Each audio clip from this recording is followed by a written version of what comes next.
सिद्धिप्रदायकाय।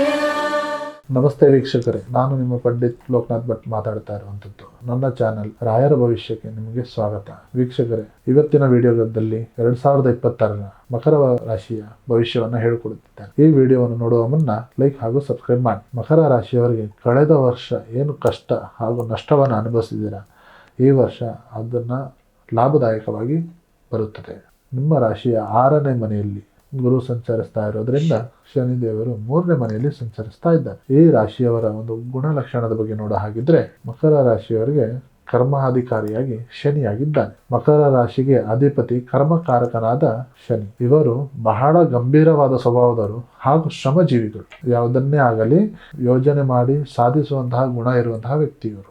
ಆರ್ಥಿಕ ಒಂದು ಪರಿಸ್ಥಿತಿಯನ್ನು ನೋಡೋ ಹಾಗಿದ್ರೆ, ಈ ವರ್ಷ ನಿಮಗೆ ಮಿಶ್ರ ಫಲ ಅನ್ನೋದೇ ಆಗಿದೆ. ಆದಾಯದ ಹರಿವು ನಿರಂತರವಾಗಿ ಇರುತ್ತದೆ. 6ನೇ ಮನೆಯಲ್ಲಿ ಗುರು ಇರೋದ್ರಿಂದ ಅನಗತ್ಯವಾದ ಖರ್ಚು ನಡೆಯುತ್ತಲೇ ಬರುತ್ತದೆ. ಈ ವರ್ಷ ಯಾರನ್ನೇ ನಂಬಿ ಕೂಡ ದೊಡ್ಡ ಮೊತ್ತದ ಸಾಲವನ್ನ ನೀಡಲಿಕ್ಕೆ ಹೋಗಬೇಡಿ. ಇನ್ವೆಸ್ಟ್ಮೆಂಟ್ ಮಾಡೋ ಹಾಗಿದ್ರೆ ಸ್ವಲ್ಪ ಎಚ್ಚರಿಕೆಯಿಂದ ಇನ್ವೆಸ್ಟ್ಮೆಂಟ್ ಮಾಡಿ. ವೃತ್ತಿ ಹಾಗೂ ವ್ಯವಹಾರದ ಬಗ್ಗೆ ನೋಡೋ ಹಾಗಿದ್ರೆ, ಕೆಲಸದ ಒಂದು ಪ್ರಭಾವ ನಿಮ್ಮಲ್ಲಿ ನಿಮ್ಮ ಒಂದು ಕೆಲಸದ ಜಾಗದಲ್ಲಿ ಹೆಚ್ಚಾಗುತ್ತದೆ. 3ನೇ ಮನೆಯಲ್ಲಿ ಶನಿ ಆಗಿರೋದ್ರಿಂದ ಧೈರ್ಯ ಹಾಗೂ ಯಶಸ್ಸನ್ನು ಕೊಡುತ್ತದೆ. ಯಾರೆಲ್ಲ ಸ್ಪರ್ಧಾತ್ಮಕ ಪರೀಕ್ಷೆಗೆ ಒಂದು ತಯಾರಿಯನ್ನು ನಡೆಸ್ತಾ ಇದ್ದೀರೋ ಅವರಿಗೆ ಈ ವರ್ಷ ಶುಭ ಸುದ್ದಿ ನಡೆಯುತ್ತದೆ. ಇನ್ನು ವ್ಯವಹಾರದ ಬಗ್ಗೆ ನೋಡೋ ಹಾಗಿದ್ರೆ, ಈ ವರ್ಷ ಎಂತಹ ಸವಾಲುಗಳು ಇದ್ದರೂ ಒಂದು ಲಾಭದಾಯಕ ವಿಚಾರಗಳು ವ್ಯವಹಾರಸ್ಥರಲ್ಲಿ ಕಂಡು ಬರ್ತಾ ಇದೆ. ಯಂತ್ರೋಪಕರಣಗಳಿಂದ ಒಂದು ಹೂಡಿಕೆಯನ್ನು ಮಾಡಿದರೆ ನಿಮಗೆ ಲಾಭದಾಯಕ ವಿಚಾರಗಳು ಸಿಗುತ್ತದೆ. ವಿಶೇಷ ಕಬ್ಬಿಣದ ಹಾಗೂ ಕಟ್ಟಡದ ಒಂದು ನಿರ್ಮಾಣದ ವಿಚಾರದಲ್ಲಿ ಯಶಸ್ಸನ್ನು ಸಿಗುತ್ತದೆ. ಇನ್ನು ಪ್ರೀತಿ ಹಾಗೂ ಪ್ರೇಮದ ಸಂಬಂಧವಾಗಿ ನೋಡೋ ಹಾಗಿದ್ರೆ, ಪ್ರೀತಿ ಪ್ರೇಮದ ವಿಚಾರದಲ್ಲಿ ಎಷ್ಟೇ ಒಂದು ಭಿನ್ನಾಭಿಪ್ರಾಯ ಬಂದರೂ ಮಾತಿನ ಮೂಲಕ ಬಗೆಹರಿಸಿಕೊಳ್ಳಿ. ಯಾರೆಲ್ಲ ಮದುವೆ ಆಗಬೇಕು ಅಂತ ಬಯಸ್ತಾ ಇದ್ದೀರೋ ಅವರಿಗೆ ಸ್ವಲ್ಪ ತಾಳ್ಮೆಯಿಂದ ಇರಬೇಕು. ಕಂಕಣ ಭಾಗ್ಯ ಕೂಡಿ ಬರುವಂತಹ ವಿಚಾರವಿದೆ. ಸಿಂಗಲ್ಸ್ ಆಗಿರುವಂತಹ ವ್ಯಕ್ತಿಗಳಿಗೆ ವೃತ್ತಿಪರ ಕಾರ್ಯಕ್ಕೆ ಹೊಸ ವ್ಯಕ್ತಿಗಳ ಪರಿಚಯ ಆಗುವಂತಹ ವಿಚಾರವಿದೆ. ಸಹೋದರ ಹಾಗೂ ಸಹೋದರಿಯರ ಮಧ್ಯೆ ಸ್ವಲ್ಪ ಬೆಂಬಲವನ್ನು ಸಿಗುವಂತಹ ವಿಚಾರ ಇದೆ.